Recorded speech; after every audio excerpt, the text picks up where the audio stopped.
That's income capitalization approach. No?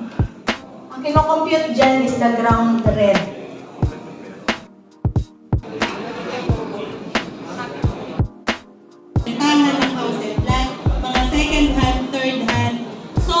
Depreciated na yung bill.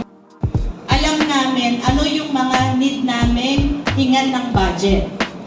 Ano pa yung ginawa namin during the preparatory stage? Yung importante. Value na 2 to 6%. Kusa na po siya gagalaw. Pero kung mapapansin natin, range lang po kami from 87 and ang highest namin is around 113% po.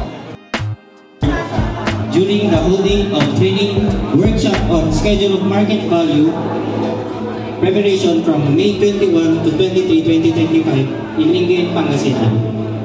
Signed, Attorney Jeronimo M. Abad, Provincial Assessor,